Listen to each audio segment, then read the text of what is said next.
అమ్మ రాజశేఖర్ గారి డైరెక్షన్లో రణం వచ్చిందండి, సూపర్ డూపర్ హిట్ అయింది.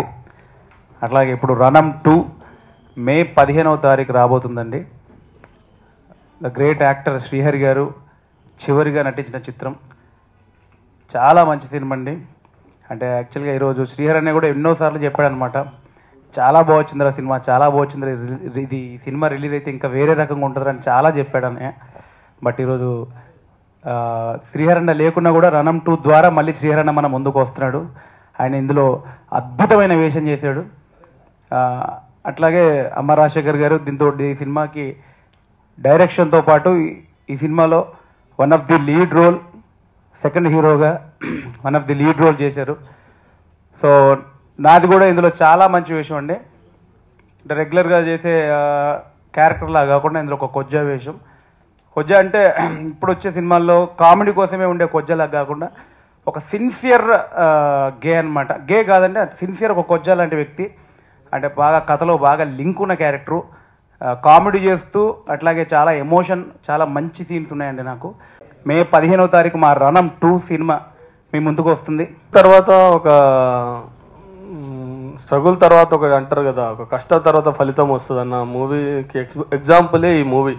మేము ఈ 3 ఇయర్స్లో చాలా స్ట్రగుల్ అంటే చాలా మిస్సింగ్ ఫర్ శ్రీహర్ అన్న and missing for my cameraman sun.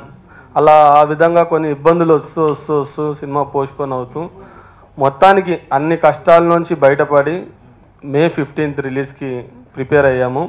మా కష్టానికి ఆ భగవంతుని ఆశీస్సులు, శ్రీహరణ గారి ఆశీస్సులు, మీ మీడియా మిత్రులందరూ ఆశీస్సులతో సినిమా సక్సెస్ కావాలని కోరుకుంటున్నాను. రణం 2 200 థియేటర్లో రిలీజ్ చేయడానికి నిశ్చయించుకున్నాము. దీన్ని మీరందరూ విజయవంతం చేస్తారని నేను ఆశిస్తున్నాను. అంతేకాదు ఈ సినిమాలో కొత్త కోణాలు ఎన్నో ఉన్నాయి. ఆ కొత్త కోణాలని చూసి ఆహ్వాదించాలి. అది ప్రజల దాకా వెళ్ళాలంటే మీ సపోర్ట్ 100% మాకు కావాలి. అది మీరు ఖచ్చితంగా అందిస్తారని నేను ఆశిస్తున్నాను. అమ్మ రాజశేఖర్ గారు సినిమా చేశారు అంటే ఆ సినిమాలో ఏదో వింత విషయం ఉంటుంది, ఏదో డిఫరెంట్ విశేషం ఉంటుంది అన్న ఆలోచనతో ఉంటారు అందరూ. వాళ్ళు డిసప్పాయింట్ కాకోకుండా, ఆడియన్స్ ఏ విషయంలోనూ కూడా తగ్గకోకుండా, ఏ విషయంలో రాజీ పడకోకుండా ప్రతి సీన్ కూడా రిస్క్తో కూడుకొని చేసి ఉన్నారు. కాబట్టి ఈ సినిమాని ప్రజలందరూ చూసి ఆహ్వాదించాలని, మమ్మల్ని దీవించాలని, మీరందరూ టికెట్ కొని థియేటర్కి వెళ్ళినందుకు మీ డబ్బులు వృధా కాలేదని సంతోషంగా ఇంటికి వెళ్తారని నేను ఆశిస్తున్నాను. ఒక రణం ఫస్ట్కి ఎంత హార్డ్ వర్క్ చేశాను ఎవరికి తెలీదు. రణం మూవీ రిలీజ్ అయిన తర్వాత అమ్మ రాజశేఖర్ బాగా చేశారని పేరు వచ్చింది. దానికి ముందు 2 years ఆ ప్రాజెక్టుకి కష్టపడడం. ఒక రణంకి 2 years కష్టపడము. రణం 2కి కంపల్సరీ 3 years కష్టం కంపల్సరీ కావాలి. ఎందుకంటే ఆ టైటిల్ అలాంటి టైటిల్ అది రణం. నేను డ్యాన్స్ మాస్టర్ ఏ సాంగ్ చేయకుండా ఆ రణం కోసం కష్టపడి హిట్ ఇచ్చాను. సో ఈ 3 years నేను ఏ సాంగ్ చేయకుండా, ఏ మూవీ నా కమిట్మెంట్ రీమేక్ మూవీ నాకు అలాంటి హీరో శైలి వచ్చినా కూడా చేయకుండా, ఈ మూవీ ఎన్ని స్ట్రగుల్ వచ్చినా కూడా దీనికి హిట్ చేయాలి, రిలీజ్ చేయాలి. This is my ambition subject. నేను ఎంట్రీకి ముందే చెప్పాను. ఈ 3 yearsకి ఎన్ని ప్రాబ్లం వచ్చినా కూడా ఏం కావాలి, ఎలా కొట్టాలి, పబ్లిక్ చాలా రోజుల తర్వాత అమ్మ రాజశేఖర్ నమ్మకం ఉన్న ఆడియన్స్ కొంతమంది ఉన్నారు. ఆ నమ్మకం ఉన్న ఆడియన్స్ అని మోసం చేయకూడదని చెప్పి కష్టపడ్డ ఈ మూవీ తీసుకొస్తున్నాను. It's May 15. సో మన పాసిబిలిటీ చెప్పిన అలా ఒక మూవీ చూసినామన్నా నాకు నేను తీసిన మూవీ నాకు బాగుంటుంది, నా పిల్లలు నాకు బాగుంటుంది.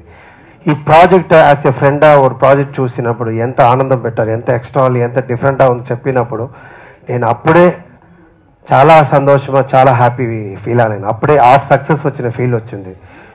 సో ఇప్పుడు sir please excuse me. So అప్పుడు నాకు హిట్ అని ఒక సాటిస్ఫైడ్ వచ్చింది. నా పబ్లిక్ కంపల్సరీ హ్యాపీగా ఫీల్ అవుతారు. లేడీస్ కంపల్సరీ వాళ్ళు హ్యాపీ అవ్వాలి. వాళ్ళు టీవీలో కూర్చుని బయట రాలేదు. సో ఈ మూవీలో సెంటిమెంటల్ కొత్త రకమైన సెంటిమెంట్లు ఉంటుంది. సో లేడీస్ ఆల్సో 60% హ్యాపీ అవుతారు. So youngsters mass entertainment full comedy. నల్లవేణు నా రణంలో ఒక మంచి క్యారెక్టర్ చేశారు. ఏదో అడ్రస్ చెప్తారు, వాడు ఇలా చేశారు ఇలా చేశారు. సో ఫెంటాస్టిక్ 2-3 సీన్, బట్ మంచి పేరు వచ్చింది రణంలో. సో ఈ రణం 2లో నల్లవేణి ఎలా చేయాలి ప్లాన్ చేస్తున్నప్పుడు నాకు ఈ క్యారెక్టర్ చేసినా బాగుంటుందని నాకు నల్లవేణి జ్ఞాపకం ఉందా, నల్లవేణి అడిగారు, నాకు ఇలా అడిగారు. అప్పుడు ఆ క్యారెక్టర్ కోసం నేను సెట్ చేసాను. బట్ గొజ్జవాళ్ళు ఉండాలి, బట్ రియల్ ఉండాలి. గొజ్జవాళ్ళంటే ఇలాంటి రియాక్షన్ కూడా లైవ్ ఉన్నది కావాలి అని చెప్పి ప్లాన్ చేసి ఫెంటాస్టిక్ ఎంటర్టైన్మెంట్ చేశారు. తర్వాత ఆ క్యారెక్టర్ నాతో మూవీ మొత్తం ట్రావెల్ అవ్వరు, మామ క్యారెక్టర్ ఎవరు వేయాలి ప్లాన్ చేశాను. అప్పుడు ఫిష్ వెంకట్ నాకు చాలా ఫిష్ వెంకట్ అప్పుడప్పుడు ఆ క్యారెక్టర్ చేసినా కూడా టైమింగ్ బాగా వర్కౌట్ అవ్వదు. సో ఈ మూవీలో ఇద్దరు చాలా బాగా వర్కౌట్ అయ్యింది. మామ అంటే అల్లుడు ఇద్దరికి ఫుల్ ఎంటర్టైన్మెంట్. ఇంత ఒక కొత్త వెరైటీ ఆఫ్ క్యారెక్టరేషన్ ఉంటుంది ఇద్దరికి.